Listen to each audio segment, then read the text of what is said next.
상견례장에서 본때를 보여준 십조 아빠. 그날 진아의 휴대폰이 먼저 울렸다. 상견례장에 도착하기도 전에 발신자는 낯선 번호. 문자 한 줄. 오늘 아버님 택시 타고 오시죠? 진아는 숨이 멎었다. 그 누구에게도 말한 적 없었다. 아버지가 오늘 운전기사를 부르지 않을 거라는 것을. 손끝이 차갑게 식었다. 그리고 두 번째 문자가 바로 이어졌다. 괜찮아요. 저희가 급 맞춰드릴게요. 급. 그 단어가 비닐장갑처럼 그녀의 심장을 씌웠다. 딱딱하고 차갑고 숨막히게. 진아는 휴대폰을 꺼내 아버지에게 전화를 걸었다. 연결음 한 번, 두 번. 아빠 오늘 차. 그런데 수화기 너머로 들려온 건 아버지의 목소리가 아니라 택시 미터기 소리였다. 짧은 딸깍 소리, 바퀴가 속도를 올리는 소리. 그리고 아버지. 세운그룹 회장 이영현이 아주 평온하게 말했다. 응, 진아야. 지금 택시 탔다. 왜요? 오늘은. 진아가 말을 잇지 못하자 이영현은 잠깐 웃었다. 웃음이 아니라 숨을 고르는 소리였다. 오늘은 확인할 게 있어서. 확인할 게 뭔데요? 이영현은 한 박자 늦게 대답했다. 사람들이 너를 사람으로 보나 값으로 보나. 진아는 목이 메었다. 그때 택시 기사 목소리가 끼어들었다. 손님, 어디로 가면 되죠? 이영현이 말한 곳은 서울 중심의 최고급 호텔. 오늘 상견례 장소였다. 진아는 말을 삼켰다. 휴대폰 화면 위로 방금 받은 문자들이 가시처럼 박혀 있었다. 택시 타고 오시죠? 급 맞춰드릴게요. 누군가 알고 있었다. 그리고 누군가는 즐기고 있었다. 호텔 앞은 이미 쇼룸이었다. 차들이 줄지어 서 있었다. 차량 엠블럼들이 입구에 기둥처럼 빛났고 발레 파킹 직원들은 차 키를 받는 손길로 사람의 신분까지 동시에 받는 것 같았다. 진아는 거울에 비친 자기 얼굴을 봤다. 웃으려 했는데 입꼬리가 들리지 않았다.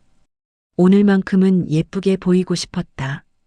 하지만 어떤 예쁨도 급이라는 단어 앞에선 화장처럼 벗겨질 것만 같았다.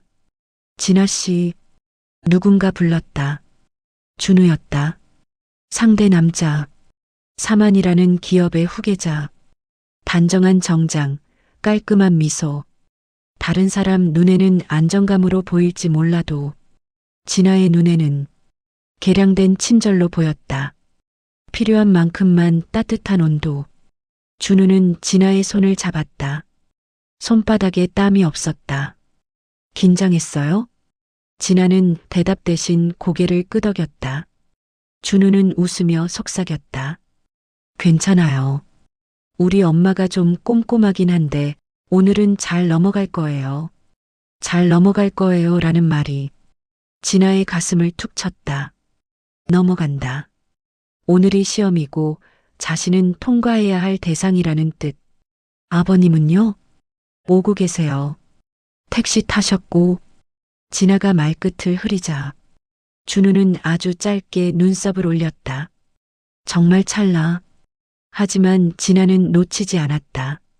그 표정은 질문이 아니라 점수표의 빈칸을 찾는 눈이었다. 연회장 입구에는 사만 쪽 가족들이 먼저 와 있었다. 그리고 그 가운데 준우의 어머니 해옥이 앉아 있었다. 해옥은 앉아 있는 게 아니라 자리를 점유하고 있었다.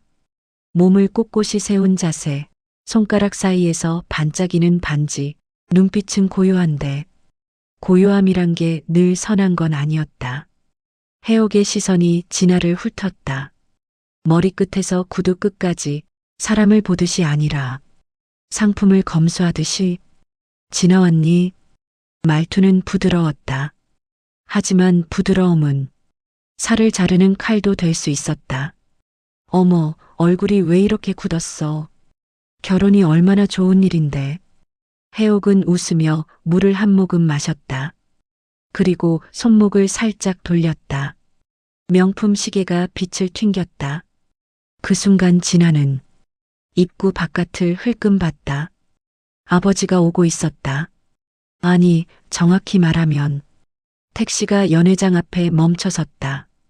택시는 주차장의 반짝임 속에서 너무 현실적으로 초라해 보였다. 마치 이곳에서 허용된 탈 것이 아니라 실수로 끼어든 생활의 흔적처럼. 문이 열렸다. 이영현이 내렸다. 그는 과하지 않은 정장을 입었다. 어깨는 반듯했고 머리는 단정했다. 하지만 그가 내리는 순간 사람들의 눈은 그의 얼굴이 아니라 택시 지붕의 TAXI 표지판을 먼저 봤다. 그리고 그 뒤에 시선이 늦게 얼굴로 옮겨왔다. 그 사이의 1초가 진아에게는 너무 길었다. 해옥은 자리에서 일어나지 않았다. 대신 아주 또렷하게 말했다. 어머. 짧은 감탄. 감탄이 아니라 표시였다. 그때 해옥 옆에 앉아있던 사만 임원이 농담처럼 웃었다. 요즘은 환경 생각해서 택시 타고 오시나 봅니다. 사람들이 따라 웃었다. 웃음은 얇았고 얇은 웃음은 칼날처럼 잘 들었다. 진아의 얼굴이 달아올랐다. 그런데 이영현은 웃지 않았다. 그렇다고 화내지도 않았다. 그는 연회장 입구에서 잠깐 멈춰 주변의 얼굴들을 아주 천천히 둘러봤다. 마치 오늘 이 자리의 공기를 채집하는 사람처럼. 그리고 딸에게 다가왔다. 진아야. 그의 목소리는 평소와 같았다. 큰 소리도 아니고 감정도 실려 있지 않았다. 그런데 이상하게 그 목소리 하나로 진아의 목이 풀렸다. 진아는 겨우 인사했다. 아빠 오셨어요. 이영현은 딸의 손을 잡았다. 따뜻했다. 손바닥에서 느껴지는 온기가 진아가 버티고 있던 얇은 자존심을 다시 붙들어줬다. 그때 해옥이 입을 열었다. 회장님 맞으시죠? 회장님. 진아는 속으로 소리쳤다. 지금 와서? 택시를 보고 나서야. 회장님을 붙이는 그 방식이 너무 노골적이었다. 이영현은 고개만 살짝 숙였다. 처음 뵙겠습니다. 진아 아버지 이영현입니다. 해옥은 미소를 유지한 채 눈빛만 바꿨다. 눈빛이 말하는 바는 명확했다. 세운그룹? 아니면 동명이인? 해옥은 옆 사람에게서 휴대폰을 슬쩍 받아 화면을 한번 휙 내렸다. 검색하는 손동작이었다.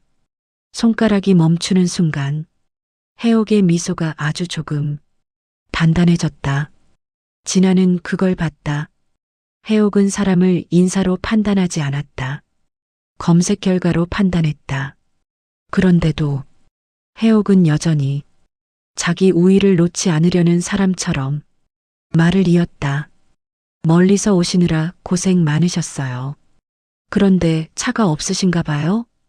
질문이지만 정답이 정해진 질문이었다. 이영현은 대답 대신 의자를 빼서 딸을 앉혔다. 딸을 먼저 앉히고 그제야 해옥을 보며 말했다. 차는 있습니다. 그럼 왜? 오늘은 택시가 더 편하더군요. 해옥이 웃었다. 아, 그러시구나. 택시도 요즘은 좋죠. 좋죠라는 말 뒤에 숨은 것은 하지만이었다. 하지만 상견례에는 어울리지 않는다. 하지만 수준이 보인다. 하지만 우리는 다르다. 그 하지만이 연회장을 천천히 채웠다. 식사가 시작됐다. 말들은 포크와 나이프처럼 오갔다. 표면은 매너였지만 날은 숨기지 못했다. 해옥은 먼저 가장 안전한 질문을 던졌다. 진아는 어릴 때부터 예뻤나 봐요. 부모님이 많이 키우셨겠어요. 칭찬처럼 들리지만 많이 키우셨겠어요에는 돈이 얼마나 들어갔는지 묻는 속뜻이 있었다. 이영현은 물을 한 모금 마시고 나이프를 접시에 가볍게 내려놓았다. 진아는 돈 들여 키운 게 아니라 정성 들여 키웠습니다. 해옥이 잠깐 멈췄다가 웃었다. 정성도 좋죠. 근데 결혼은 정성만으로는 안 되잖아요. 그 말이 튀어나오는 순간 진아의 속이 철렁 내려앉았다. 준우는 말리지 않았다. 준우는 미소를 유지했다. 그 미소는 중재가 아니라 관전에 가까웠다. 해옥은 계속했다. 요즘 세상은 변수가 많아서요. 부모님 노후 준비는 잘 돼 있으시겠죠? 노후. 결국 사람을 사랑으로 묶는 자리가 아니라 리스크를 점검하는 자리였다. 이영현은 고개를 끄덕였다. 네, 준비돼 있습니다. 해옥은 바로 다음 질문을 꺼냈다. 좋네요. 진아는 독립한 지 오래됐나요? 아니면 아직도 뒤에 부모 도움이라는 단어를 붙이려는 순간 이영현이 해옥의 말을 끊었다. 끊었다기보다 부드럽게 덮었다. 해옥 사모님, 처음으로 해옥의 이름을 정확히 불렀다. 해옥은 반사적으로 자세를 바로 했다. 이름을 불리면 사람은 잠깐 자기 속을 감춘다. 이영현은 조용히 말했다. 상견례는 아이들을 축복하는 자리죠. 그럼요. 그런데 오늘 질문들은 축복이 아니라 검사에 가깝습니다. 연회장이 잠깐 조용해졌다. 수저 소리조차 작아졌다. 해옥은 웃음을 잃지 않으려 애썼다. 회장님, 요즘은 현실을 봐야죠. 결혼은 집안과 집안이 만나는 건데. 이영현이 고개를 끄덕였다. 맞습니다. 그래서 저도 현실을 보고 있습니다. 그 말이 아주 이상하게 들렸다. 현실을 본다? 지금까지 현실을 본 건 해옥 쪽이었다고 믿었는데 이영현은 딸의 손등을 한번 천천히 눌렀다. 괜찮다는 신호였다. 그리고 말끝을 이어갔다. 집안과 집안이 만나는 자리라면 서로 무엇을 믿고 사는지도 봐야겠죠. 해옥이 눈을 가늘게 떴다. 무엇을 믿고? 이영현은 미소를 아주 얕게 띄었다. 사람을 가격으로 믿는지, 사람을 사람으로 믿는지. 그 말이 떨어진 순간 준우의 젓가락이 아주 작게 멈칫했다. 진아는 그걸 봤다. 준우는 처음으로 이영현을 상대로 인식했다. 식사가 이어지는 동안 해옥은 더 교묘해졌다. 직접적인 질문 대신 정중한 걱정, 칭찬 속에 비교, 웃음 섞인 평가를 쌓았다. 세웅, 이름이 참 든든하네요. 진짜 그 세웅 맞아? 라는 확인. 진아가 회사는 괜찮죠? 익명 게시판 하나면 뒤집힐 회사는 아니겠지? 라는 계산. 요즘은 인터넷이 무서워서 우리가 먼저 여론 잡을 수도 있다는 예고. 진아는 이 대화가 어딘가 이미 대본처럼 진행되는 느낌을 받았다.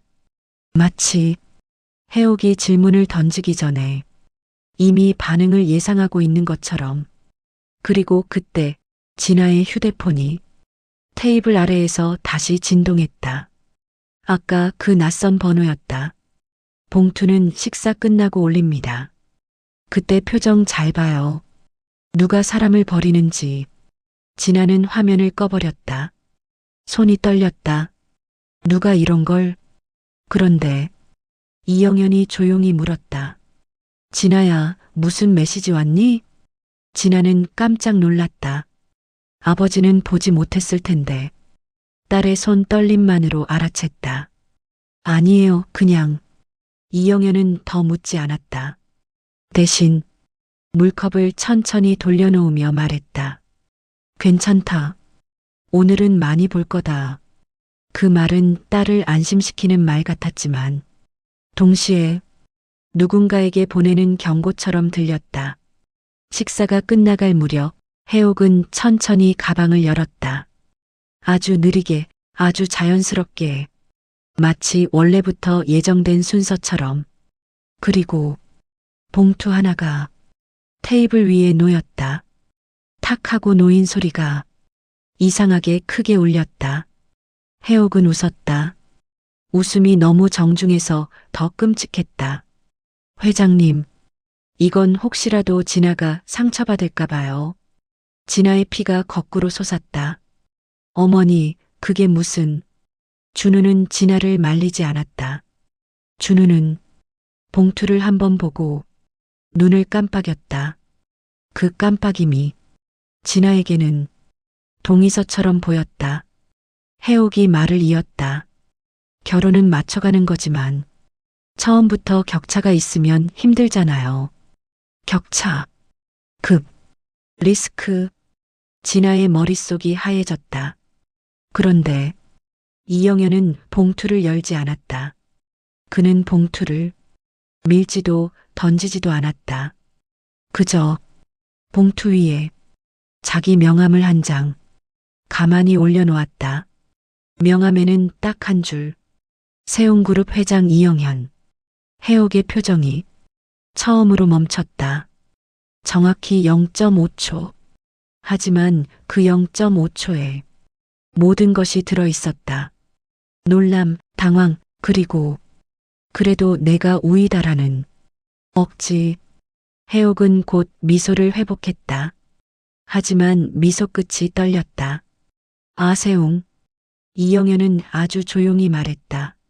사모님, 네, 회장님. 봉투는 받겠습니다. 진아의 눈이 커졌다. 받겠다고? 이영현은 딸을 보지 않았다. 해옥을 보며 말을 이어갔다. 받아야 기록이 남으니까요. 해옥의 얼굴에서 피가 빠졌다. 준우가 급히 웃었다. 아버님, 농담이시죠? 이영현은 준우를 처음으로 똑바로 봤다. 준우군. 이름을 불린 준우의 미소가 얇아졌다. 이영현은 말끝을 아주 천천히 눌렀다. 너희는 오늘 사람을 값으로 정리하려 했고 나는 오늘 너희를 사람으로 확인했다. 그리고 딸의 손을 잡았다. 진아야, 일어나자. 진아는 의자에서 일어나며 마지막으로 해옥을 봤다. 해옥은 봉투를 붙잡고 있었다. 자기 손으로 자기 죄를 잡고 있는 꼴이었다. 이영현이 마지막 말을 남겼다. 상견례는 결혼을 정하는 자리가 아니라 사람을 가리는 자리였습니다. 오늘은 끝났습니다.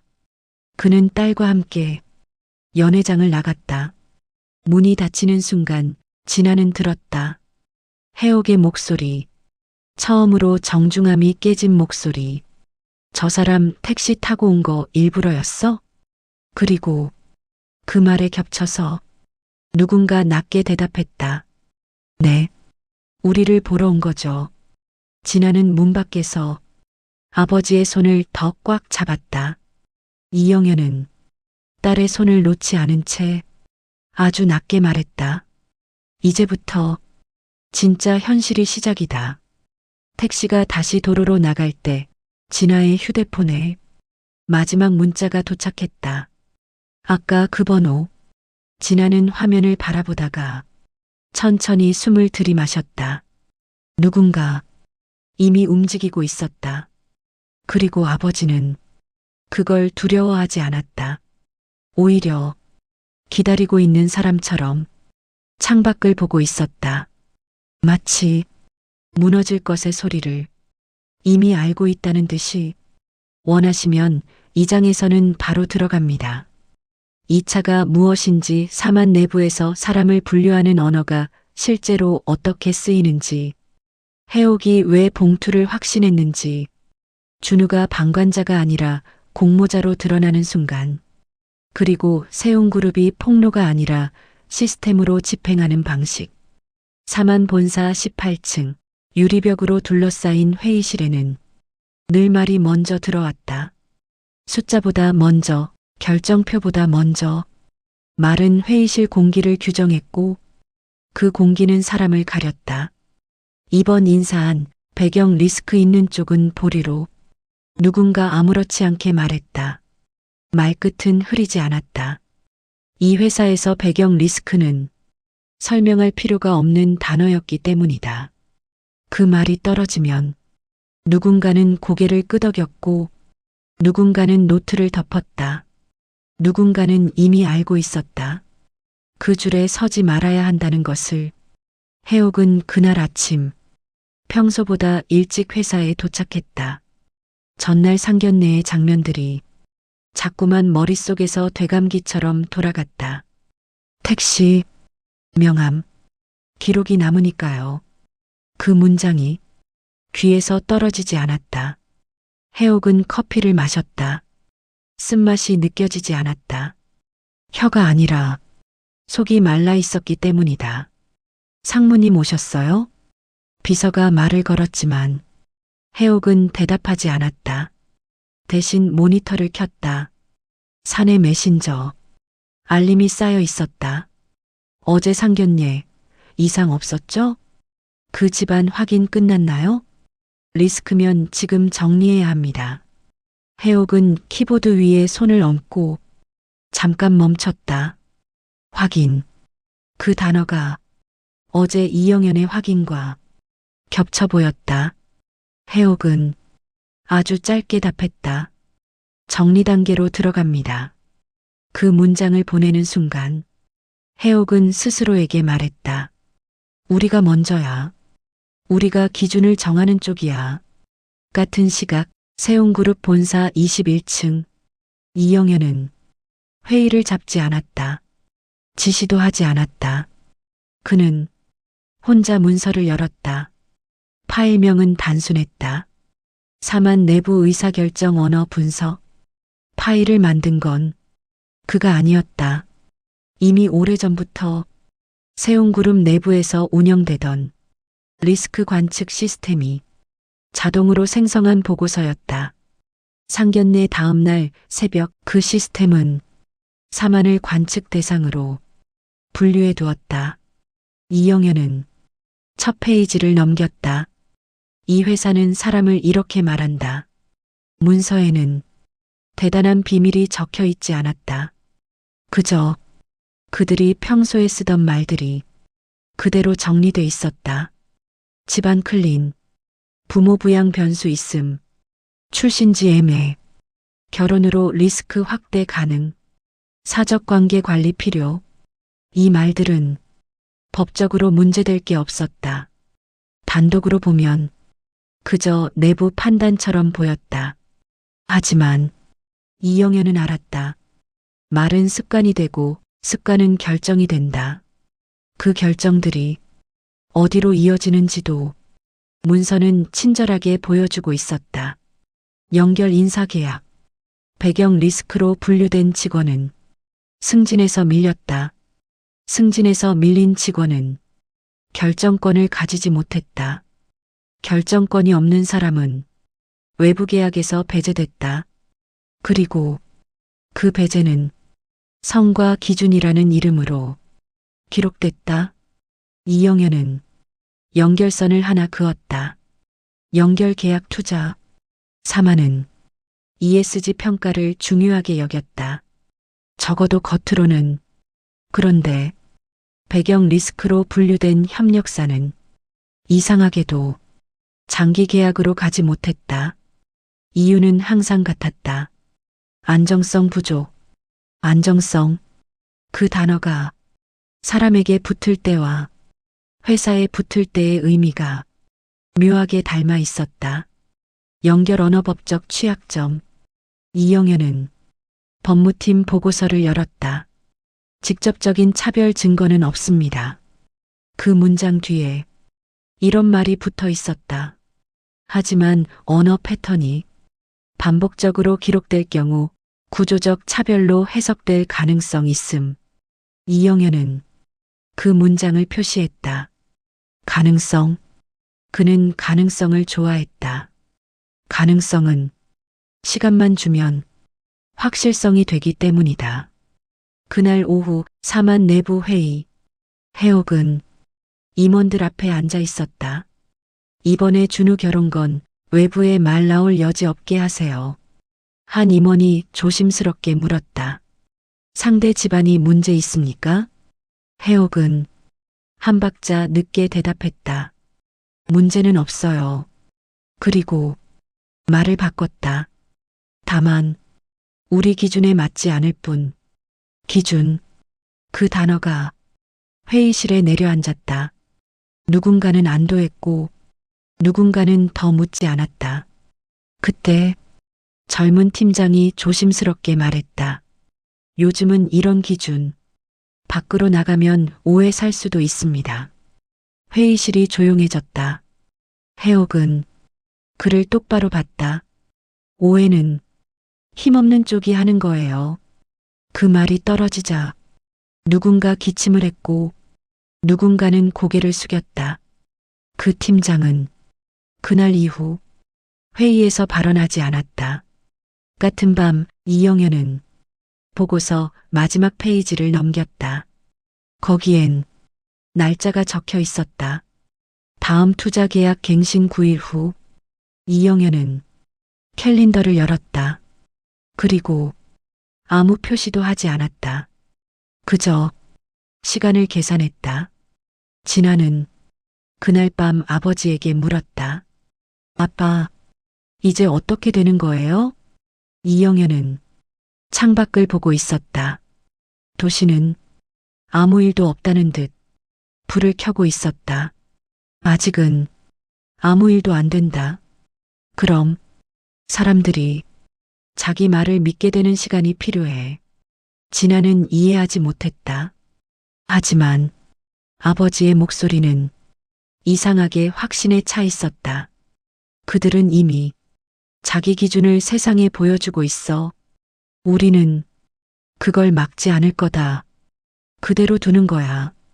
그 시각 사만의 서버 어딘가에서 하나의 로그가 자동으로 저장되고 있었다. 분류 기준 배경 리스크, 적용 대상 외부 관계. 그 로그는 삭제되지 않았다. 누군가는 삭제하려 했지만 이미 백업이 끝난 뒤였다. 그리고 그 백업 파일의 접근 권한 목록에 이름 하나가 조용히 추가돼 있었다. 세운그룹 외부 감사 참조.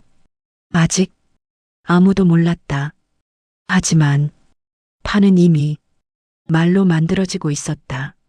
말이 쌓이면 언젠가는 무너질 수밖에 없다는 걸. 그날 밤 해옥은 잠들지 못했다.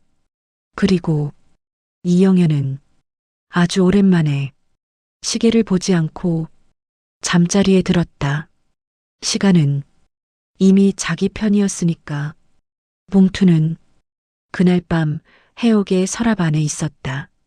집으로 돌아온 뒤에도 해옥은 그 봉투를 버리지 못했다. 찢지도 숨기지도 못한 채 서랍 가장 안쪽에 넣어두었다. 그녀는 스스로에게 말했다. 그냥 예의였어. 다들 그렇게 하잖아. 말로 하면 상처가 남으니까. 하지만 손이 서랍 손잡이에서 좀처럼 떨어지지 않았다. 봉투 위에 놓였던 명함이 자꾸 떠올랐다. 세운그룹 회장 이영현. 그 이름이 왜 그 순간에만 그렇게 무겁게 느껴졌는지 해옥은 아직 이해하지 못했다. 다음 날 아침 사만 법무팀 회의실. 해옥은 법무팀장 앞에 앉아 있었다. 상견례 자리에서 금전적 제한이 오갔다는 게 사실입니까? 법무팀장의 질문은 이미 답을 알고 있는 사람의 질문이었다. 해옥은 고개를 저었다. 제한이라기보다는 정중한 배려였어요. 금액이 특정돼 있었습니까? 그건. 해옥은 잠깐 말을 멈췄다. 그 침묵이 회의실에 아주 불편하게 남았다. 법무팀장은 노트북 화면을 돌렸다. 화면에는 전날 연회장 CCTV 시간대별 로그가 떠 있었다. 1942 봉투 테이블 위 전달. 1943 명함 위에 적치. 1944 파혼 선언 및 퇴장. 봉투가 전달된 시점부터 모든 장면이 기록돼 있습니다. 법무팀장이 말을 이었다. 문제는 상대가 그 봉투를 받았다는 사실입니다.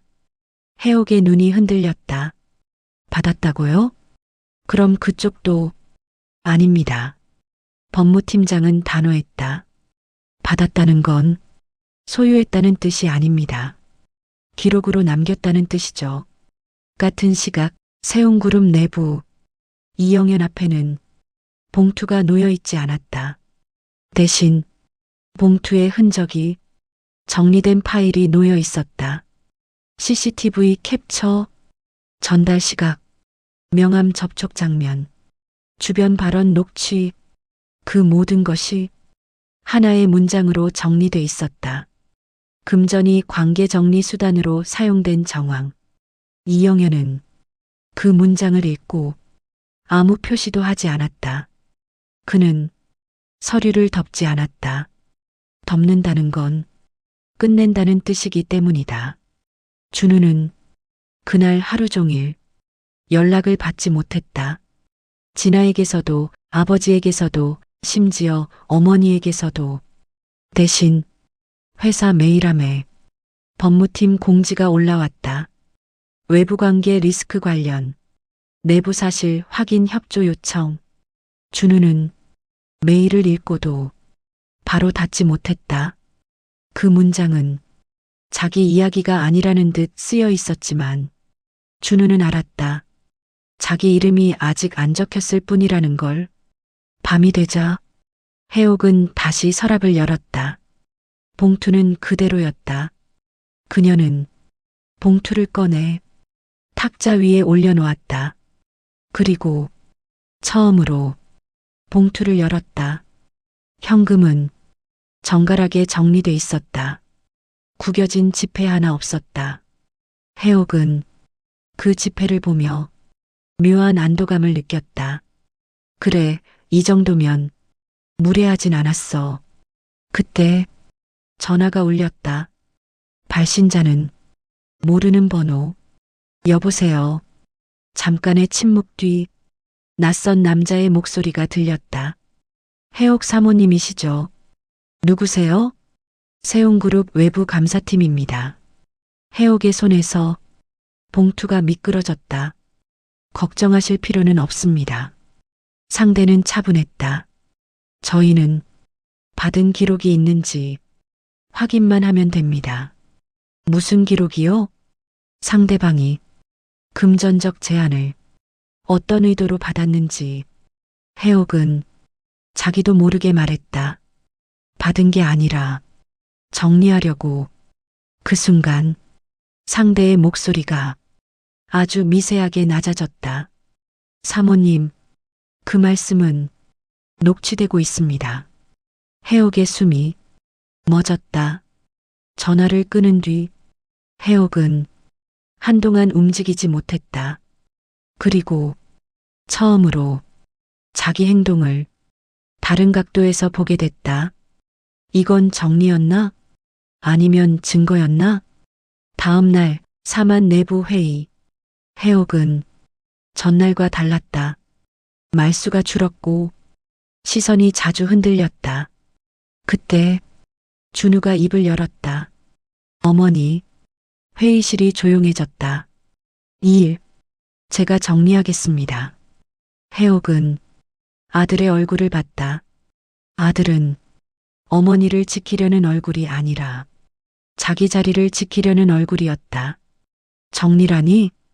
진아 씨 쪽에 다시 연락해서. 해옥은 아들의 말을 끊었다. 안 된다. 그 한마디가 준우를 멈추게 했다. 해옥은 아들의 눈을 똑바로 보며 말했다. 이미 늦었다. 준우는 그제야 느꼈다. 이건 연애 문제가 아니었다. 회사 문제였다. 같은 밤 이영현은 딸에게 말했다.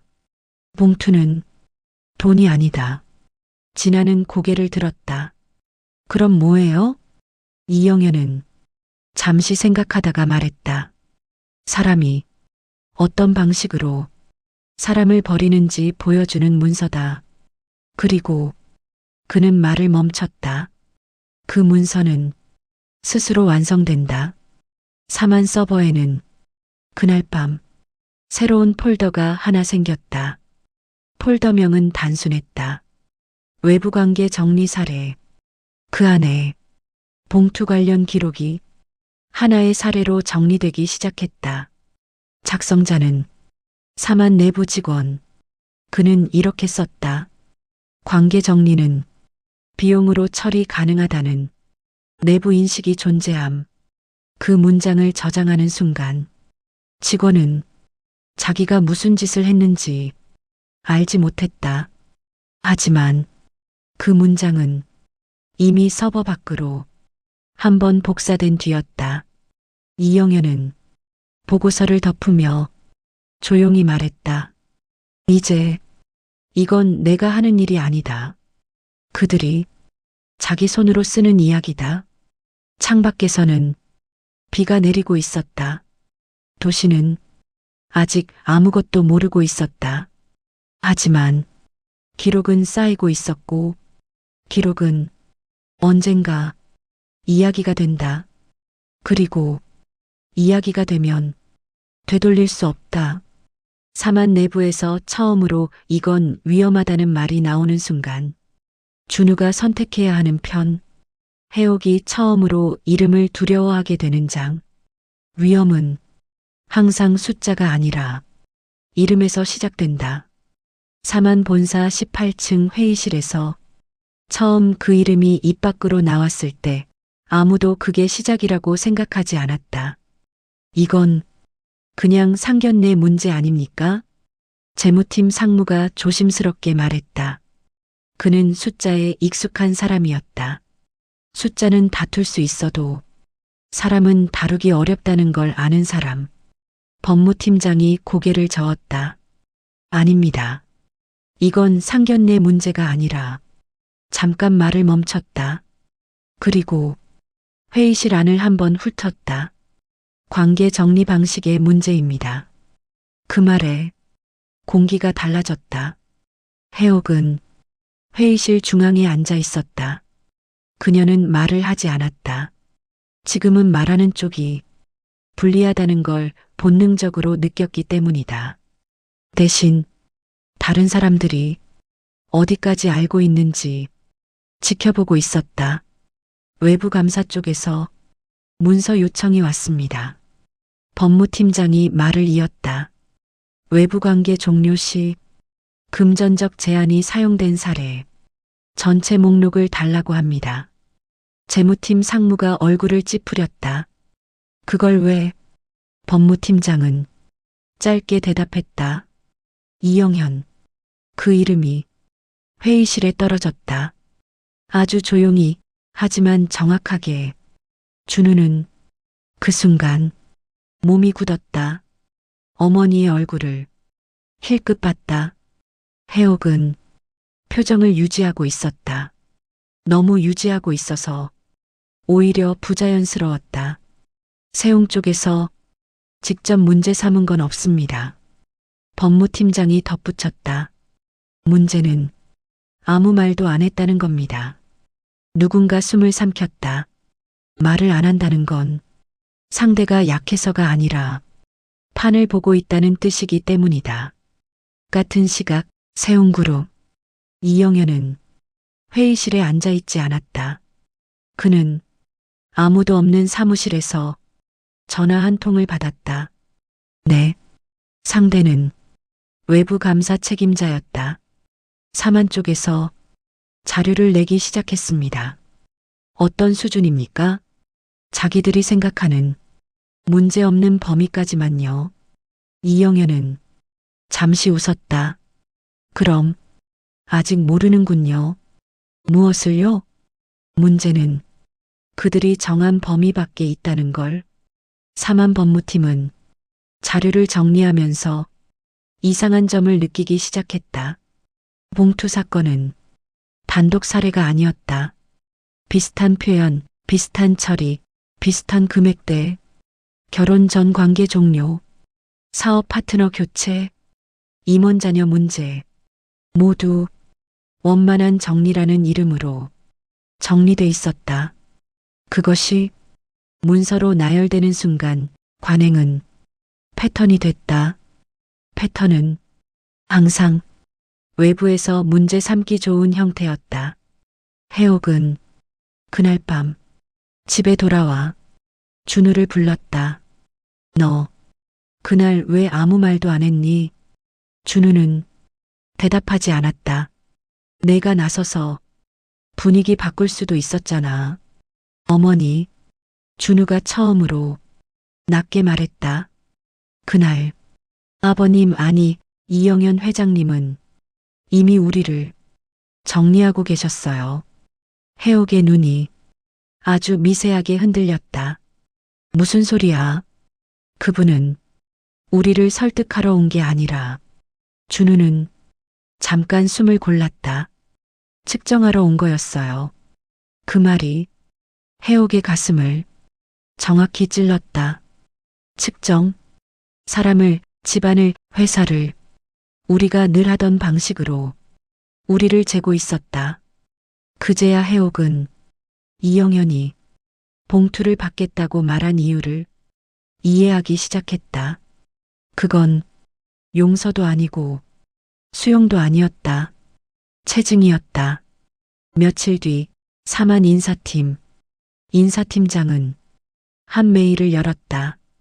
외부 감사 요청, 배경 리스크 분류 기준 설명 자료 제출. 인사팀장은 의자에 깊게 기대 앉았다. 그는 알았다. 이 단어는 외부로 나가면 그 자체로 문제가 된다는 걸. 문제는 그 단어가 사내 문서 수백 곳에 이미 박혀 있다는 사실이었다. 그날 오후 사만의 한 임원이 익명으로 내부 게시판에 글을 올렸다. 우리가 쓰는 말들이 밖에 나가면 어떻게 들릴지 생각해 본 적 있나요? 글은 30분 만에 삭제됐다. 하지만 삭제 로그는 남았고 캡처는 이미 돌아다니고 있었다.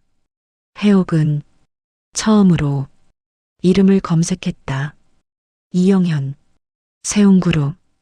기사들은 조용했다. 너무 조용해서 더 불안했다. 최근 인터뷰도 없고 입장문도 없었다. 그는 아무 말도 하지 않았다. 아무 말도 하지 않는 상대는 이미 필요한 말을 모두 끝낸 상대였다. 그날 밤 이영현은 딸과 저녁을 먹었다. 아빠, 응? 사람들은 왜 그렇게 쉽게 사람을 분류해요? 이영현은 숟가락을 내려놓았다. 편하니까. 뭐가요? 자기가 틀릴 가능성을 안 봐도 되거든. 진아는 아버지를 바라봤다. 그럼 아빠는요? 이영현은 잠시 생각하다가 말했다. 나는 사람을 분류하지 않는다. 대신 그는 창밖을 봤다. 그들이 분류한 방식이 어디까지 가는지 끝까지 본다. 사만 본사에서는 그날 처음으로 회의가 파행됐다. 누군가 말했다. 이건 생각보다 커질 수도 있습니다. 그 말에 해옥은 아무 대답도 하지 않았다. 대신 자기 손을 내려다봤다. 그 손은 아직도 봉투를 쥔 감각을 기억하고 있었다. 이름이 위험해지는 순간은 사람들이 그 이름을 입 밖으로 꺼내는 순간이 아니다. 그 이름을 피하기 시작하는 순간이다. 사만에서는 이미 그 순간이 시작되고 있었다. 삭제는 항상 조용히 시작된다. 사만 본사 서버실에서는 그날 새벽 누군가 로그인 기록을 확인했다. 평소와 다르지 않은 접속, 평소와 다르지 않은 시간, 다른 건 하나뿐이었다. 삭제 로그가 평소보다 많았다. 이거 왜 이렇게 지워졌죠? IT팀 대리가 모니터를 가리켰다. 파일 이름들은 평범했다. 외부관계 정리 보고, 인사기준 참고 자료, 파트너 리스크 평가, 지워진 건 파일이 아니라 맥락이었다. 지시 있었어? 아니요. 법무 쪽에서도 정식 요청은 없었습니다. 팀장은 잠시 말이 없었다. 그리고 아주 천천히 말했다. 그럼 더 문제네. 해옥은 그 시각 집에서 커피를 마시고 있었다. 뉴스는 여전히 조용했다. 아무 기사도 나오지 않았다. 하지만 해옥은 알았다. 조용한 게 좋은 신호가 아니라는 것을. 그녀는 법무팀장에게 전화를 걸었다. 자료 정리는 어디까지 됐어요? 정리라는 게 어떤 의미인지에 따라 다릅니다. 법무팀장의 대답은 명확하지 않았다. 해옥은 그 말이 싫었다.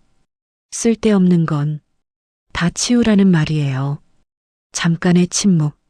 사모님, 법무팀장이 조심스럽게 말했다. 지금은 치우는 게 아니라 지금은 뭘 해야 하죠? 남겨야 합니다. 해옥의 손이 컵을 꽉 쥐었다.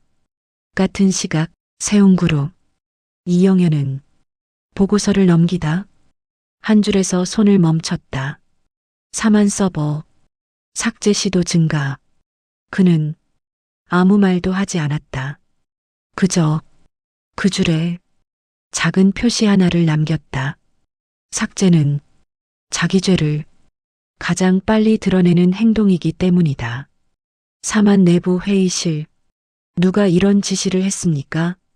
IT 팀장이 법무팀을 바라봤다. 우린 지시 안 했습니다. 그럼 인사팀장은 고개를 저었다. 우리도 아닙니다. 회의실에 묘한 공기가 흘렀다. 누구도 자기가 했다고 말하지 않았지만 모두가 했을 거라 생각하고 있었다. 그게 조직이 무너지기 직전의 분위기였다. 준우는 회의실 맨 끝에 앉아 있었다. 이 회의에 그가 참석해야 할 이유는 없었다. 하지만 아무도 그를 내보내지 않았다. 그가 이제 사건의 일부가 됐기 때문이었다. 준우는 어머니를 봤다. 해옥은 말이 없었다. 눈빛만 바쁘게 움직였다. 사람들의 반응, 표정, 침묵의 길이. 그 눈빛은 준우에게 익숙했다. 사람을 고를 때 쓰는 눈. 외부 감사 쪽에서 추가 요청이 왔습니다. 법무팀장이 말했다. 삭제 로그 전체와 삭제 전 파일 목록. 누군가 작게 욕을 했다. 그걸 주면, 안 주면? 회의실이 조용해졌다. 안 주면 뭐가 되는지 모두 알고 있었다. 그날 오후 사만 내부 게시판에 글 하나가 올라왔다. 익명. 요즘 지워지는 파일들 보면 우리가 뭘 숨기고 있는지 더 잘 보이네요. 댓글은 빠르게 달렸다. 괜히 긁어부스럼. 이럴 때일수록 조용히. 누가 시작한 거냐, 이거. 30분 뒤 글은 삭제됐다. 하지만 이번엔 삭제 속도가 더 빨랐다. 너무 빨라서 의도가 보였다. 해옥은 그날 밤 준우를 다시 불렀다. 너 회사 일은 어디까지 알고 있니? 준우는 잠시 고민하다가 말했다. 어머니가 생각하는 것보다 조금 더요. 해옥은 아들의 얼굴을 봤다. 처음으로 확신이 흔들렸다. 준우, 네. 이 일 너한테까지 오면 안 된다. 준우는 그 말을 이해했다. 보호가 아니라 분리라는 걸. 그래서 뭘 하면 되죠? 해옥은 잠시 눈을 감았다. 그리고 말했다. 너는 회사에서 빠져. 준우의 눈이 커졌다. 어머니, 당분간만. 해옥은 자기 말을 합리화하려는 사람처럼 빠르게 이어 말했다. 유학이든 외부 프로젝트든 이건 내가 처리할 일이야. 준우는 그 순간 알았다. 어머니는 자기를 지키려는 게 아니라 자기 죄에서 떼어내려는 것이라는 걸.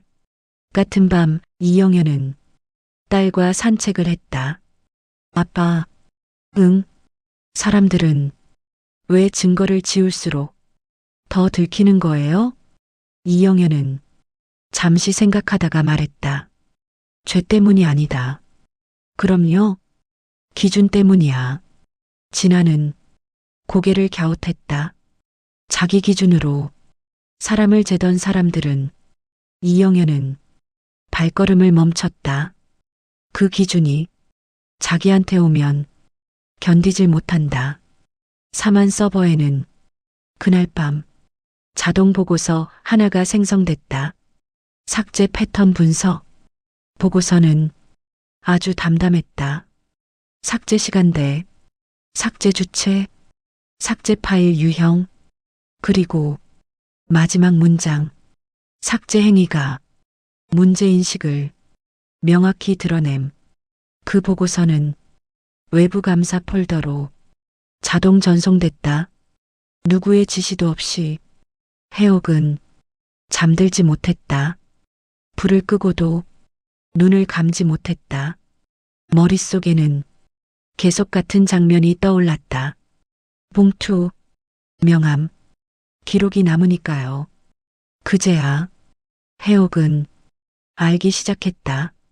이 싸움은 상대가 때려서 시작된 게 아니라 자기들이 지워버린 것들로 완성되고 있다는 걸. 사만의 서버는 그날 새벽 스스로 말을 하기 시작했다. 누군가 지운 파일은 사라지지 않았다. 지워졌다는 사실만 더 또렷해졌을 뿐이다. 외부 감사팀의 모니터에는 단순한 그래프 하나가 떠 있었다.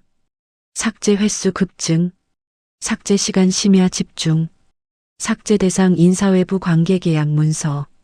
감사팀장은 그 그래프를 보며 아주 낮게 말했다. 이건 우발적 대응이 아닙니다. 옆에 있던 분석관이 물었다. 그럼요? 공포 반응이죠. 같은 시각 사만 법무팀. 법무팀장은 삭제 로그를 한 장씩 넘기다 손을 멈췄다. 한 파일명이 눈에 박혔다. 외부관계 정리 사례 2019. 그 파일은 이미 삭제돼 있었다. 하지만 삭제 시각이 문제였다. 삭제 시각. 외부감사 요청 2시간 후. 법무팀장은 그 시각을 형광펜으로 그었다. 그리고 회의실로 들어갔다. 이 파일 누가 지시했습니까? 아무도 대답하지 않았다. 지시 없이는 삭제할 수 없는 권한입니다. 여전히 침묵. 그 침묵은 공범의 침묵이었다. 법무팀장은 숨을 깊게 들이마시고 말했다. 그럼 제가 정리하겠습니다. 모두가 그를 봤다. 이 삭제 자체가 문제가 됐습니다. 해옥은 그 보고를 받는 순간 손에서 펜을 떨어뜨렸다. 삭제가 문제가 된다고요? 네. 법무팀장의 목소리는 이미 한쪽으로 기울어 있었다. 지운 이유를 설명해야 하는 단계로 들어갔습니다. 해옥은 처음으로 설명이라는 단어를 두려워했다. 설명은 자기 기준을 다른 사람의 언어로 번역하는 일이기 때문이다. 준우는 그날 오후 회사에 나오지 않았다. 어머니의 지시였다. 하지만 그는 회사 메일을 끊지 않았다. 메일함에 새 제목이 떠 있었다. 익명 제보 접수 확인. 준우는 메일을 열지 못했다. 열지 않아도 알 수 있었다. 누군가 말하기 시작했다는 것을. 그 제보는 대단한 폭로가 아니었다. 돈도 이름도 없었다. 단지 한 문장이 적혀 있었다. 우리는 사람을 리스크로 분류해 왔습니다. 그 문장은 구체적이지 않아서 더 무서웠다. 구체적이지 않다는 건 증명할 수 있다는 뜻이기 때문이다. 세운그룹. 이영애는 제보 내용을 읽고 고개를 끄덕였다. 나왔다. 비서가 물었다. 이제 움직이실 건가요? 이영애는 고개를 저었다. 아직? 왜요? 이건 시작이 아니라 신호니까. 신호는 한번 나오면 멈추지 않는다. 사만 내부에서는 분위기가 달라졌다. 회의실에서 사람들이 말을 아꼈다. 말을 줄인 게 아니라 기록을 의식했다. 누군가는 메신저 대신 직접 찾아가 속삭였고 누군가는 아예 말하지 않았다. 조직은 침묵으로 기울었다. 그 침묵을 먼저 깬 건 인사팀의 한 과장이었다. 그는 법무팀에 메일을 보냈다. 배경 리스크 분류 기준은 사내에서 공식적으로 사용돼 왔습니다. 그리고 첨부 파일 하나, 인사기준 참고표. 그 파일은 그동안 아무도 문제 삼지 않았던 문서였다. 하지만 외부 감사가 보는 순간 그건 의도가 된다. 법무팀장은 그 파일을 보고 잠시 눈을 감았다. 이제 덮을 수 없다는 걸 알았기 때문이다. 그는 보고서 제목을 바꿨다. 사내 언어 사용에 따른 구조적 판단 리스크. 단어 하나가 바뀌자 문서의 성격이 완전히 달라졌다. 해옥은 그날 밤 혼자 술을 마셨다. 한 잔, 두 잔. 술은 위로가 아니라 시간을 늘리는 도구였다. 내가 잘못한 건가? 아니면 시대가 변한 건가? 그 질문은 답이 없었다. 답이 없는 질문은 사람을 더 불안하게 만든다. 준우에게 메시지가 왔다. 발신자 어머니, 너는 이 일에 관여하지 마. 준우는 한참을 보다가 짧게 답했다. 이미 늦은 것 같아요. 그 문장을 보내고 준우는 처음으로 진아에게 전화를 걸었다. 하지만 연결되지 않았다. 이영애는 그날 밤 보고서를 덮으며 말했다. 이제 사람들이 선택해야 할 단계다. 무슨 선택이요? 비서가 물었다. 침묵으로 가라앉을지 말하다가 살아남을지. 사만 내부 게시판에는 그날 밤 글 하나가 올라왔다. 이번엔 삭제되지 않았다.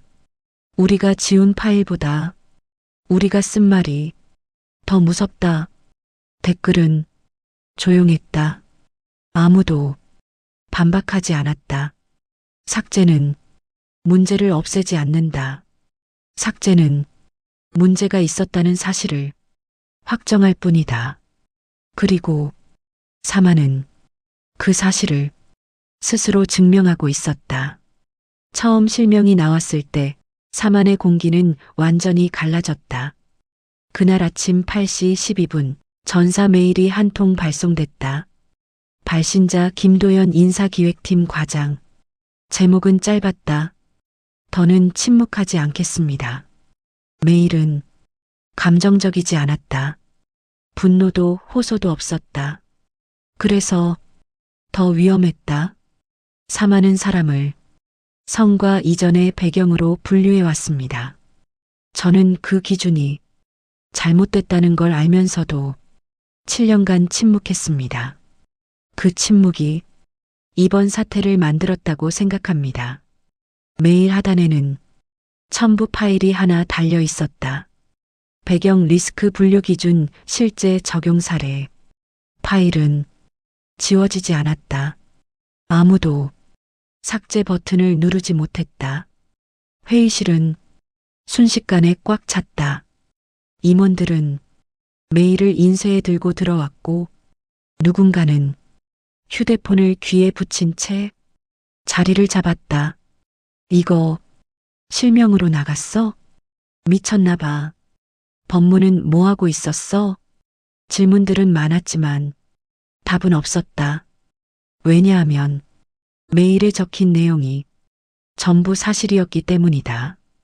해옥은 그 메일을 혼자서 읽었다. 단어 하나하나를 씹듯이 읽었다. 침묵했습니다. 제가 공범이었습니다.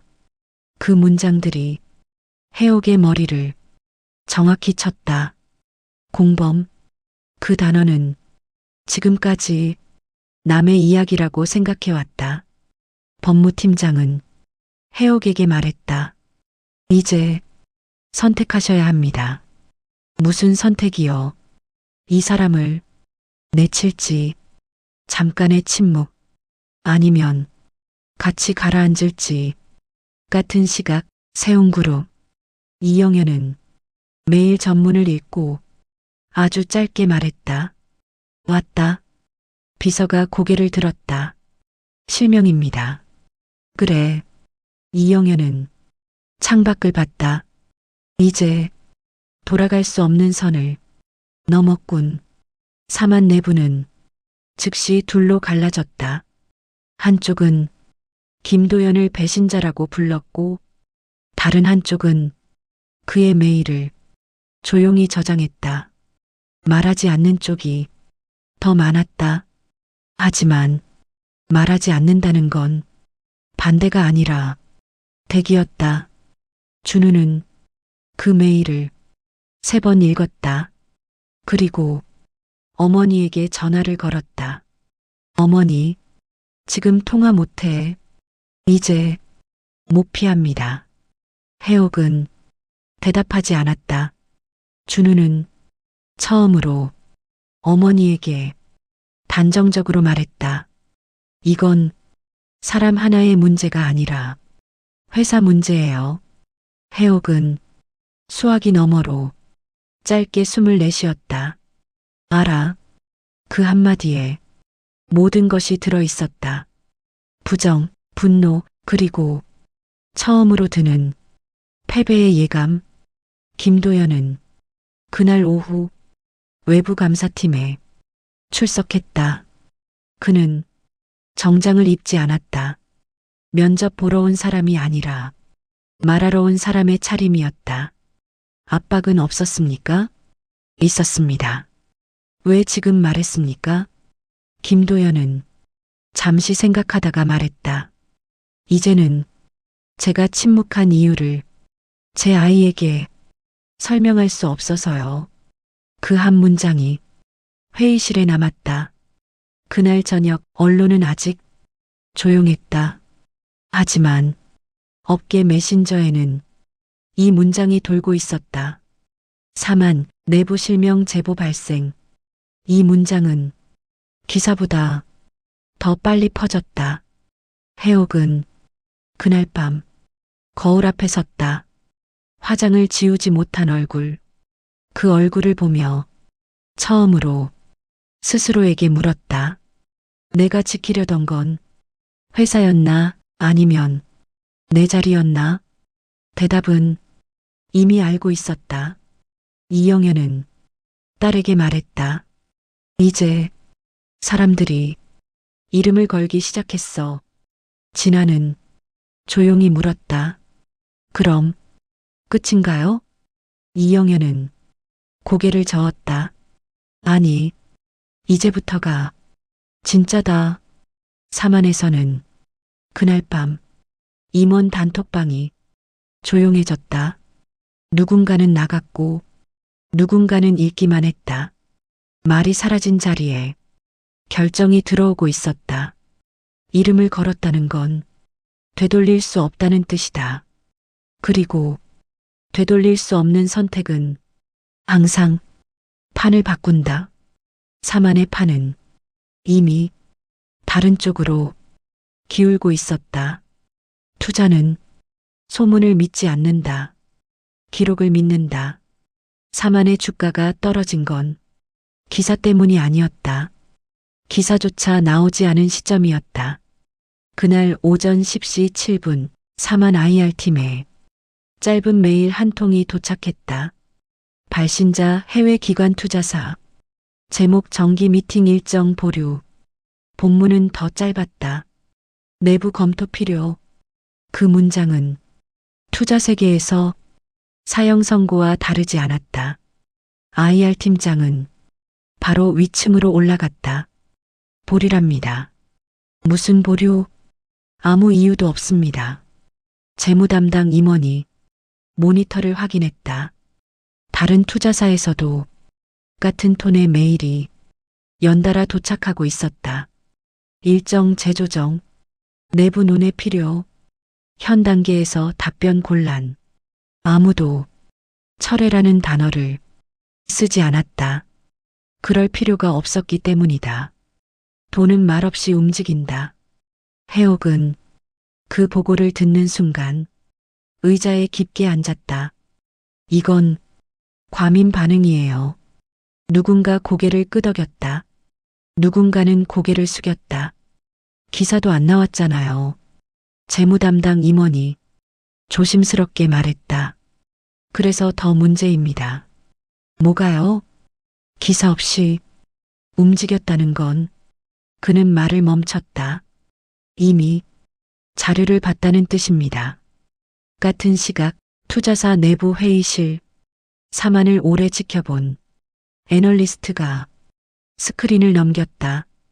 이 회사는 사람을 이렇게 분류합니다. 화면에는 익숙한 단어들이 나열돼 있었다. 배경 리스크, 관계 정리 비용, 외부 변수 관리. 법적으로 문제될까요? 누군가 물었다. 애널리스트는 고개를 저었다. 아직은 아닙니다. 그럼 왜 빠지는 겁니까? 그는 아주 담담하게 말했다. 이 기준을 가진 회사는 언젠가 숫자도 같은 방식으로 다룹니다. 회의는 10분 만에 끝났다. 결론은 간단했다. 관여하지 않는다. 사만 본사. 점심시간이 지났지만 식당은 비어 있었다. 사람들은 밥을 먹지 못했다. 먹어도 맛이 느껴지지 않았기 때문이다. 대신 모니터를 봤다. 주가는 천천히 그러나 확실하게 미끄러지고 있었다. 폭락은 아니었다. 그래서 더 무서웠다. 누군가가 질서 있게 빠져나가고 있다는 신호였기 때문이다.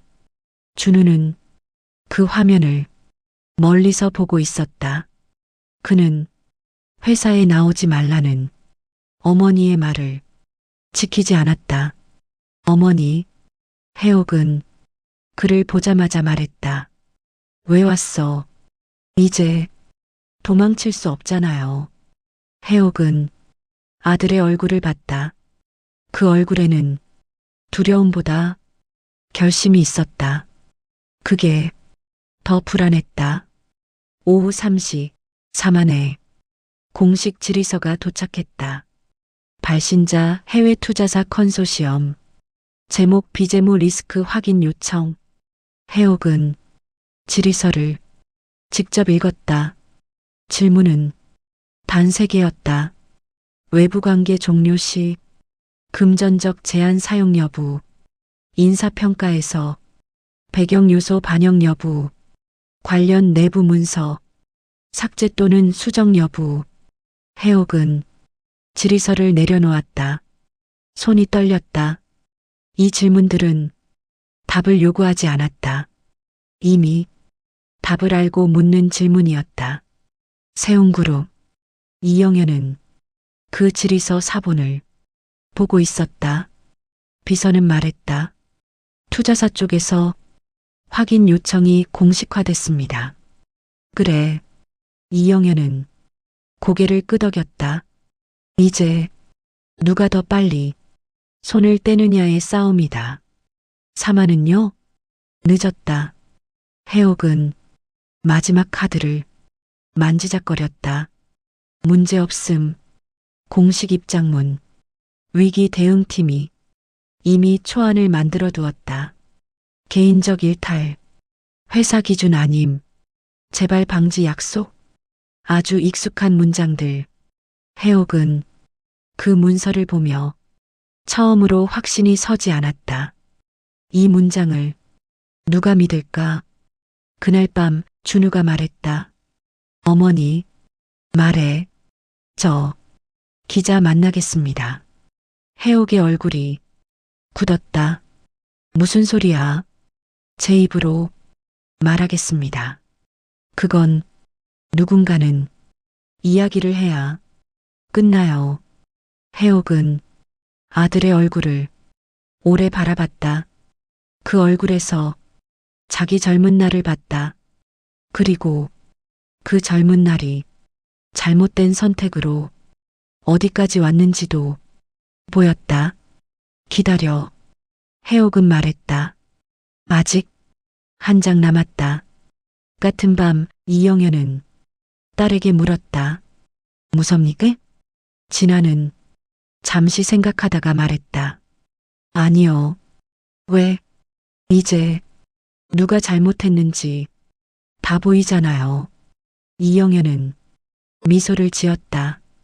그래. 돈은 사람보다 먼저 도망친다.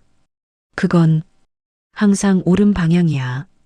그날 자정 사만의 주가는 하루 최저치를 기록했다. 폭락은 아니었지만 시장은 이미 판단을 끝냈다. 이 회사는 설명해야 하는 회사가 됐다. 설명해야 하는 순간부터 신뢰는 이미 사라진 것이다. 준우는 기자를 만나기 전날 밤 잠들지 못했다. 말을 하면 살아남을 수 있다고 믿었다. 아니, 살아남고 싶어서 말하려 했다. 그는 어머니 해옥의 마지막 말을 곱씹었다. 아직 한 장 남았다. 그 한 장이 자기 카드라는 걸 준우는 알고 있었다. 다음 날 오전 조용한 카페 구석. 기자는 녹음기를 테이블 위에 올려두지 않았다. 요즘은 그럴 필요도 없었다. 개인적인 질문부터 드릴게요. 준우는 고개를 끄덕였다. 상견례 자리에서 무슨 일이 있었습니까? 준우는 숨을 한 번 들이마셨다. 오해였습니다.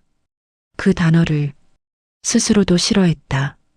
어머니의 표현 방식이 조금. 기자가 말을 끊지 않았다. 침묵은 상대에게 말을 더하게 만드는 가장 좋은 질문이었다. 조금 과했을 뿐입니다. 준우는 그렇게 말했다. 같은 시각 사만 위기 대응 회의. 해옥은 준우의 인터뷰가 해명으로 포장될 거라 확신하고 있었다. 감정적으로 보이면 안 됩니다. PR 팀장이 말했다. 그래서 준우가 말하게 한 거예요. 해옥은 고개를 끄덕였다. 아들은 동정의 언어를 쓸 수 있어. 그 말은 아들을 보호하는 말 같았지만 실은 방패로 세운다는 뜻이었다. 인터뷰는 중반을 넘기며 방향이 바뀌었다. 기자가 물었다. 봉투는 누가 준비했습니까? 준우는 잠깐 멈췄다. 가족 간이. 아니요. 기자가 낮게 말했다. 회사 관행입니까? 그 질문은 날이 서 있지 않았다. 그래서 피할 수 없었다. 준우는 대답하지 못했다. 그 침묵이 기사의 핵심이 됐다. 오후 2시 18분 기사 초안이 데스크에 올라갔다. 제목은 아직 확정되지 않았지만 부제는 이미 정해져 있었다. 해명하려던 인터뷰에서 관행이 드러났다. 사만 주가는 그 시각 한 번 더 꺾였다. 이번엔 조금 더 가팔랐다. 이유는 단순했다. 말이 기록으로 바뀌었기 때문이다. 해옥은 기사 초안을 받아보고 처음으로 책상을 쳤다. 왜 이 질문을 피하지 않았어? 준우는 고개를 숙였다. 피하면 더 의심받을 것 같아서요. 해옥은 그제야 깨달았다. 이 싸움에서 말은 무기가 아니라 증거라는 걸. 세운그룹 이영애는 기사 초안을 끝까지 읽지 않았다. 중간까지만 보고 파일을 닫았다. 충분해. 비서가 물었다. 이제 정리 들어갈까요? 이영애는 고개를 저었다. 아직? 왜요? 마지막 말은 항상 상대가 하게 놔둬야 한다. 그날 밤 사마는 공식 입장문을 냈다. 본 사안은 개인의 일탈이며 회사 차원의 기준과는 무관합니다. 익숙한 문장. 하지만 이번엔 반응이 달랐다. 댓글은 분노보다 피로에 가까웠다. 또 개인 일탈? 왜 항상 같은 문장? 이제 믿을 수가 없다. 사람들은 화를 내지 않았다. 떠나기 시작했을 뿐이다. 준우는 그날 밤 진아에게 마지막 메시지를 보냈다. 미안합니다. 진아는 읽지 않았다. 읽지 않는 것도 하나의 선택이기 때문이다. 해옥은 혼자 사무실에 남아 불을 끄지 못했다. 모니터에는 주가 차트가 느리게 내려가고 있었다. 폭락은 아니었다. 그래서 더 잔인했다. 이건 끝나는 속도야. 해옥은 그제야 알았다. 자기는 판을 지키는 사람이 아니라 판 위에 올라간 말이었단 걸. 이영애는 집으로 돌아오는 차 안에서 딸에게 말했다. 사람들은 말하면 이긴다고 착각한다. 그럼 언제 이겨요?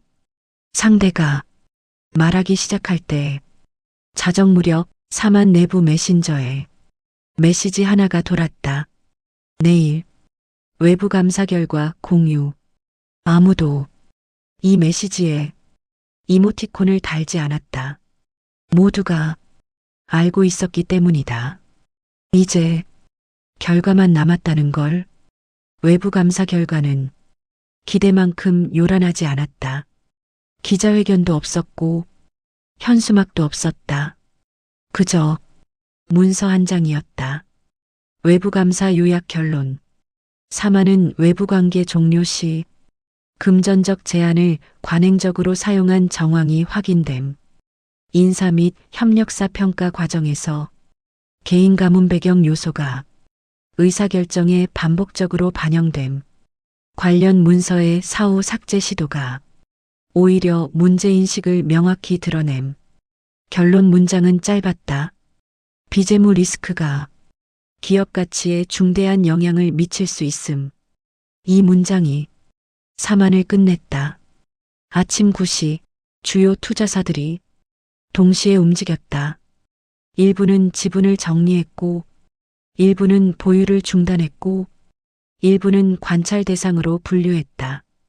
관찰 대상, 그건 살려두겠다는 말이 아니라 다시는 믿지 않겠다는 말이었다. 사만 이사회는 10분 만에 끝났다. 누군가는 시간이 더 필요하다고 말했고, 누군가는 회사를 지켜야 한다고 말했다.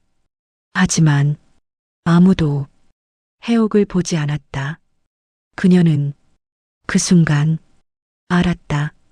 자기가 결정권자가 아니라 결정의 이유가 됐다는 걸. 해옥은 사임서를 냈다. 조건을 걸지 않았다. 변명을 붙이지도 않았다. 사임서 마지막 줄에는 단 한 문장만 있었다.